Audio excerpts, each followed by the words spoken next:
Hello， 大家好，我是打呼。今天呢是一支唇膜评比的影片。今天总共准备了4款唇膜要来跟大家分享。那这4款呢都非常的好购买，不用透过网络或者是代购之类的。那我觉得价格很亲民，然后也很好入手。因为毕竟我本人是一个超级唇膜控，我大概从国中的时候就开始疯狂的在保养唇部，因为那时候就会开始涂一些什么滋润润色的护唇膏，所以就还蛮注重唇部的保养。然后以前就有用过那种，大家还记得以前有很流行那种小三每日或者是86小铺，他们都会卖那种唇膜的面膜，然后我国中的时候就有用过，一直以来都很注重唇况。唇部的保湿跟保养，所以呢，今天总共就准备了4款要来跟大家一起分享。那我们就赶快开始吧。今天呢，总共有这4款，2个是专柜的，2个是开价的。那我们就先从专柜的开始讲。这一款大家应该不陌生吧？这一款就是兰芝的唇膜，那它这个是20克，它的价格是700元。那它1克是35块，它是今天的唇膜里面价格最优惠、最大碗的唇膜。那这一款唇膜呢，也是我从国中就开始一直使用到现在，用光超级多瓶。之前空空赏里面也跟大家分享过。那它呢是有香味的，就是一个莓果香。它不小心吃到会有一点点的油耗味，加上它的香味的那个莓果香。那它的质地非常的黏。非常的稠，所以很害怕黏跟稠，或者是你怕晚上睡觉厚敷会黏头发沾枕头的话，这一款真的不适合你。当然它也不适合当成妆前的护唇膏来使用，但是它的滋润度非常的高，很优秀。这一款因为它的质地比较厚重，刚刚就说了嘛，它比较黏比较稠，所以它也够保湿。然后在晚上睡觉的时候厚敷它，也不会说早上起床就被吸收，所以嘴巴反而就变得更干。那因为它的质地非常的稠嘛，所以它很容易流动。如果你是真的晚上用量真的过多的话，你只要躺着，它可能就会往你的嘴巴周围开始流动，所以嘴巴周围比较容易长粉刺或者是长痘痘的人，这一款的话，你晚上的用量真的不要过多。那基本上晚上的用量差不多都是1颗红豆大小，再多一点点。我真的是狂挖，然后狂涂，就是厚敷的概念。我自己晚上如果使用唇膜的话，我早上基本上都是用厨房纸巾，然后去沾水，然后再轻轻的擦拭，一定要轻轻的擦拭，不然你的嘴巴很容易有唇纹。然后这一款它擦拭之后，你就会很明显的感受到自己的死皮有被去掉，而且其实以今天评比的唇膜当中，它的性价比是最高的，因为它1克才35块。那接下来讲到的几款，它1克价格都还蛮高的。它这个20克，然后700块左右，专柜就买得到了。那如果是学生的话，稍微的存一点钱就可以买到它，然后它的用量也不会说很快就用完。然后如果你是有用更高级的唇膜在保养的话，这一款它就可以当成你平时的唇膜。那你的更高级的唇膜、护唇精华之类的，你就可以把它当成一个急救来使用。这一款超推。接下来第2款呢是 Kiehl's 的芒果奶油晚安唇膜。那这一款呢，我自己是在 Outlet 买的，价格好像有便宜一点点，但实际多少我已经忘记了。那专柜的价格呢是它10克，然后850元，1克呢是85块，是不是相较刚刚的兰芝唇膜，它的价格真的拉高了非常的多？那这一款呢，它有一个巧克力奶油的味道，它吃下去有一个非常厚重的油耗味，吃起来真的跟闻起来的那种石油的味道，我觉得真的没有什么差。我真的超级讨厌它不小心吃到的味道，所以这一款其实我自己是买了蛮久，但是我一直都不太喜欢用这一款。这一款就是被我当成可能出去玩，然后放在行李的那个化妆包、保养品包里面的护唇膏，偶尔使用的。这一款呢，它的质地比较特别一点点，它不会成膜，然后它也不像兰芝的刚刚那么的稠，那么的黏，它完全不会黏，然后它的质地很像泥。那如果大家有在 Outlet 看到它，然后觉得便宜的话，可以买，但是没有必要特别的去买它，因为我觉得它其实没有特别的好用，而且它的价格是今天4款里面最高的，它的质地比较不厚重，所以如果喜欢质地不厚重，然后没有那么的追求，我一定要超级保湿的那种唇膜的话，这一款大家可以试试看。但是等一下呢，要分享的一款开价的，我觉得比它好用，然后滋润度可能跟它差不多的一款唇膜。接下来第3款呢是科润的密集修护唇膜，那这一款呢就是我刚刚说，我觉得跟Kiehl's 差不多相当的保湿力，我觉得它可能保湿力再比 Kiehl's 的再强一点点。那这个呢，它是4.2克，335元，这个价格是我自己在屈臣氏买到的价格。那我知道有很多通路这种开价式的唇膜都会有打折，所以大家可以稍微爬文，稍微做一点功课再去入手，会相对的比较划算一点点。那它1克呢大概是80元，其实大家我觉得开价的换算下来真的没有专柜的那么划算，像这个它相较之下又比兰芝的再贵了蛮多的。兰芝的刚刚就是1克是35元嘛，那这个1克是80元，跟刚刚 Kiehl's 的大概差了5块左右。但这一款呢，我自己非常的喜欢，它是没有香味的，然后它的这个后面啊。这个是它的包装，后面是有写一个药用的，所以我不确定它是不是适合一些可能你唇部很容易有状况、有唇炎的人使用。但是呢，因为我买它之前，可能是因为我最近就是一直在试这几款唇膜，来回的试，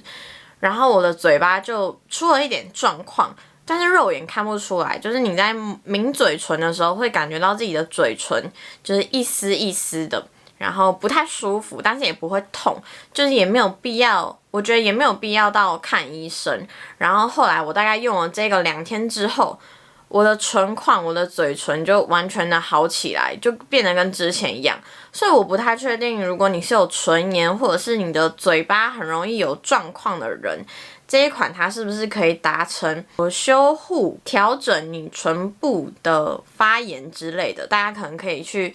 问一下医生。这一款是今天所有唇膜里面它是最油的一款，但是它又带一点水润的感觉，所以不会让你真的油到很像刚吃完鸡排之类的那种油感。那它是完全不厚重的，它吃起来也没有味道，这个真的是很赞。我真的很讨厌不小心吃到护唇膏的味道，所以如果喜欢没有味道的朋友们，这一款可以入手。那因为这一款它的容量比较小，所以我觉得比较不适合拿来厚敷。所以如果你是喜欢白天一定要有护唇膏的人，这一款真的非常的推荐。或者是你晚上的护唇膏，你不想要那么的厚重，像兰芝一样那么厚重的话，这一款其实也可以。我自己现在的用法就是把它当成白天的护唇膏来使用，因为它的容量真的比较小嘛。那如果要厚敷的话，它的用量又很大，这样子相较之下，我觉得还是兰芝的再更划算一点点。那它有一点可能大家会比较介意的，就是它会黏。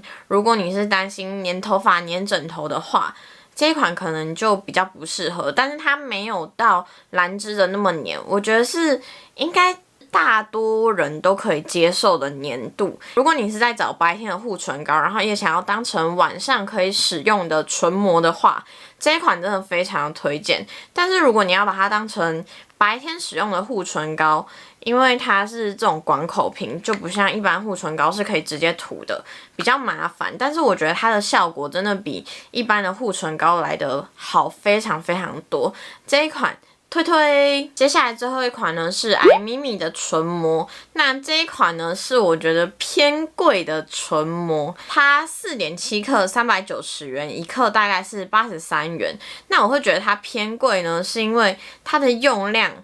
是这4款里面当中用量我觉得需要最多的。给你们看哦，我大概用不到1个礼拜吧，我就用了快一半。它的用量真的要非常的多，如果你在晚上睡觉用它，然后用量不多的话，你白天起床嘴巴会有被吸干的感觉。那这一款呢，它有一个淡淡天然的味道，那它吃下去也是没有味道的，真的是有够介意吃下去的味道。所以这一款呢，也很适合不喜欢有香味、不喜欢吃下去有味道的朋友们。那它的质地呢比较高体，所以这个也就是为什么我觉得用量需要比较大的原因。那它是会成膜的，它的成膜度比科润的这个来的还要再高。那它擦上嘴巴之后会有凉凉的感觉，一点点微微的。我一开始用它的时候，我还以为是因为我刷完牙，然后牙膏那种薄荷感觉还在嘴巴上。它在嘴巴上来回抿的话是很有摩擦力的那一种，然后它不油也不黏，它是偏水，然后偏给你的唇部一个膜的感觉，有一点像那种定妆喷雾，就是让你的脸上有一层膜的感觉。那它上唇大概半个小时之后，它会变得越来越水润。那睡觉的时候呢，它也不会流动，也不会说起床然后就有被吸干的感觉，因为我涂的真的还蛮厚的。但是刚刚前面就有说嘛，如果你的用量比较少的话，它的保湿力相对来讲就没有那么好，所以你早上起床，我觉得反而你的嘴巴会更干，如果你用量比较少的话。那擦掉之后呢，它一样也是会有保湿度的，但是它的保湿度我觉得比科润还要再低一点点，我觉得科润的保湿度还是更好。那因为它的容量比较少，然后价格比较高的关系，所以如果大家买这一款，我也是建议比较适合当成白天的护唇膏来使用，或者是你当成妆前的保养来使用。这一款是我最不推荐当成晚上来使用的唇膜。好的，分享完之后呢，我们来小小总结一下。滋润度第一名的话呢，我会颁给兰芝；第二名的话，我会颁给科润；第三名的话是 Kiehl's。但其实这两款的滋润度真的差不多。但是如果 Kiehl's 的滋润度要高一点点的话，它的用量会比科润的还要再大一点，所以我自己还是会推荐科润。那厚重程度呢，最厚重的也是兰芝，接下来呢是 Kiehl's。那另外两款其实在嘴巴上都不会有什么厚重的感觉，但是一定都会有存在感。那我会在回购的部分呢，就是兰芝跟科润这两款是我一定会再回购的。那修护力呢，我当然是颁给科润，因为我有经历那个嘴巴出状况的时期嘛。但其实我那时候有用 Kiehl's 的来稍微修护，但是真的没有用，就是用了科润2天之后就好了。所以这一款我真的觉得很神奇。那这一次呢，没有把改善暗沉或者是抚平唇纹放入这一集评比当中，原因是因为我真的不相信有什么护唇膏、护唇膜可以达成这样的效果。我觉得可能除了拉面尔或者是雅诗兰黛之类的，等我用到那个阶段、那个阶级之后，会再拍一集唇部评比的影片，大家可能再等我个10年吧。所以言下之意，我觉得这个4款里面真的都没有什么可以改善唇部暗沉或者是抚平唇纹的效果，因为我觉得抚平唇纹就只是当下你可能用完擦完的那个短短的半个小时或者1个小时，它并不会让你的唇况永久的改善暗沉或者是抚平唇纹，所以我真的完全不相信有这种神奇的小物。那这几款我自己用下来呢，我真的觉得没有一款是最好的，只有是最适合自己的唇膜。像是我觉得最适合我的就是兰芝跟科润，因为我真的不怕厚重也不怕黏，所以其实这两款都是偏黏的，但是我就是爱这两款。那如果你不喜欢质地比较厚重或者是比较黏的话，但是又想要在晚上可以厚敷，我会推荐你们 Kiehl's， 但是大家就是要接受它吃下去会有一个很严重很重的石油味、油耗味。那我自己会觉得科润跟艾咪咪他们虽然说都是开价的，但是艾咪咪的价格又比较高，然后它的效果又没有科润来的好。我自己还是会推荐大家，如果真的要买开价的话，就是选科润。但是如果你不喜欢黏的话，可以试试看艾咪咪，因为其实这4款都是好用的。就像是我刚刚讲的，没有一个最好的，只有一个最适合自己的。好啦，那今天的唇膜评比影片呢就到这边结束啦。不知道这4款当中呢有没有你们的雷或者是你们的蜜糖？那如果你有真的超级好用的唇膜或者是护唇膏，拜托一定要留言跟我分享，因为我真的是超级唇膜狂人，我真的超级爱买唇膜，超级爱保养唇部，拜托大家一定要留言跟我分享。那今天的影片呢，希望有帮助到你们。那我们下支影片见，拜拜。效果是不是又浓密又长？你们看两边眼睛是不是差很多？颜料罐的唇釉，它其实不会说到很干，我觉得它还是有一点点润润的感觉。